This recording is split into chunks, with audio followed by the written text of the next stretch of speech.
a todos! Então chegamos no nosso segundo episódio de Questão de Direito e tivemos uma boa repercussão no Questão de Direito número 1, onde eu deixei também uma caixinha de sugestões para que vocês sugerissem os temas do próximo Questão de Direito. O tema escolhido foi o pagamento de impostos sobre os alimentos através do Carnê-Leão. Então, muitas pessoas responderam por óbvio que seria o alimentante que deveria recolher esses impostos e outras pessoas responderam por óbvio que seria o alimentado. Vejam como, apesar de muito simples, pode parecer complicada essa questão. As pessoas elas têm dúvidas em relação ao recolhimento dos impostos sobre os alimentos. Vamos responder essas questões? Quando a gente fala de alimentos assim, um tema tão sensível, é importante a gente deixar claro todas as obrigações que são correlatas a essa prestação. Muitas pessoas dizem, mas é melhor pagar por fora para não ter que recolher o imposto de renda? Não é bem assim. É obrigatório, constituída a sentença de alimentos, que haja o recolhimento desses impostos, que vai encontrar aí uma série de repercussões administrativas, como, por exemplo, ser chamado pela Receita Federal para que justifique por que deixou de recolher os impostos referentes aos alimentos que foram pagos.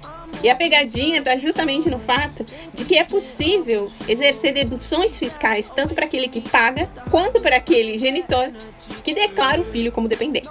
Os rendimentos que são recebidos a título de pensão alimentícia devem observar o recolhimento mensal dos impostos e também a declaração do ajuste anual. E esse recolhimento ele pode acontecer tanto através do Carnê-Leão, como do desconto direto na folha do pagamento. Se vai pagar pelo Carnê-Leão, pode acessar diretamente o site da Receita Federal e imprimir uma DARF lá para fazer esse recolhimento.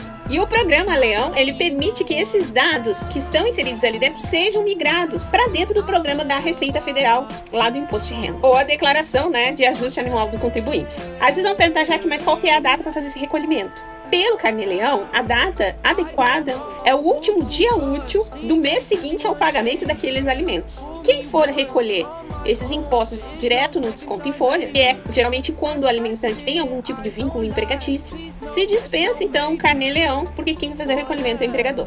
Que é o ônus do empregador recolher esse imposto, pagar os alimentos e, antes de tudo, reter o valor da pensão, certo?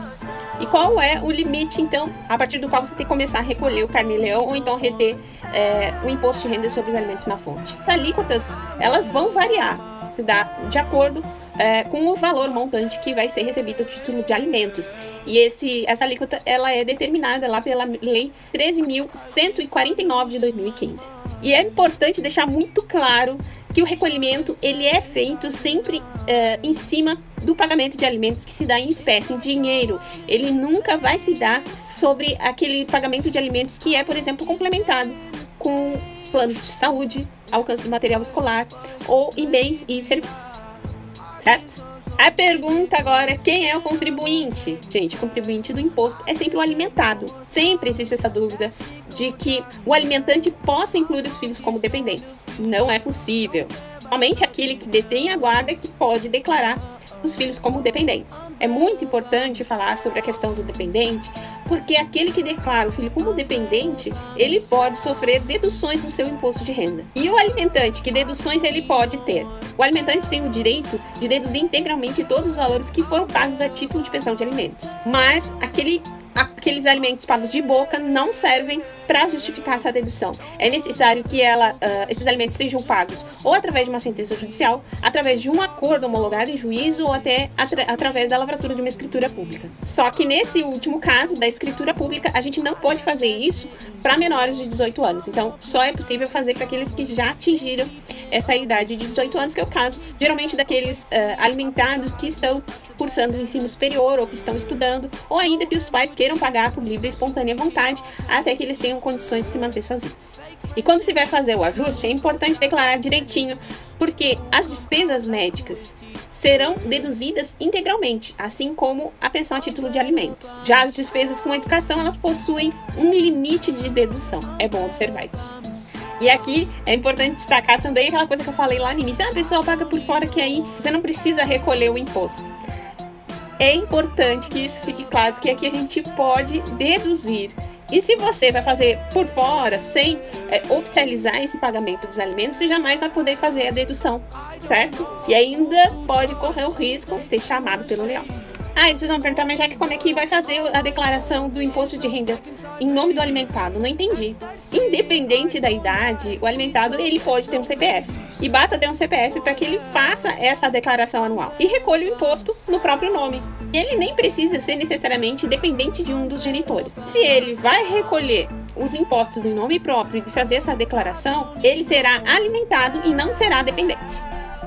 Mas sim, é possível incluir esse filho como dependente se tiver gastos que são pagos por esse guardião e não pelo alimentante, certo? Então existe essa opção de fazer em separado e fazer como dependente. Mas é preciso que se tenham as comprovações. E aí você vai me perguntar, mas Jaque, e a guarda compartilhada? A gente já chega lá. Não existe nenhuma regra que estabeleça dependência para esse tipo de caso, quando tem a guarda compartilhada ou quando o alimentado é maior. E isso pode gerar uma série de transtornos. Veja que não é tão simples assim. Na guarda compartilhada, quem vai declarar como dependente vai ter que ser acordado entre as partes.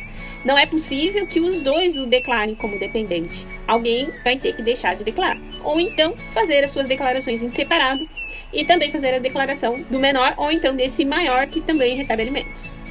Então, curtiram o vídeo? Espero que tenham gostado. E se tiverem alguma dúvida ou discordar de alguma coisa, pode comentar aqui embaixo de forma educada. Senão, já sabe. Do Roda Baiana. Espero que tenham gostado. Compartilhem se essa informação foi útil, principalmente agora, nesse início do ano que começa a corrida para fazer a declaração do imposto de renda aí até meados de abril. E não esqueçam de organizar as documentações e deixar à mão. Não esqueçam de guardar os comprovantes e as documentações referentes aos gastos, porque se vocês forem convocados para prestar esclarecimentos à Receita Federal, vocês vão precisar desses documentos. Fica aqui um grande beijo. Até o próximo Questão de Direito.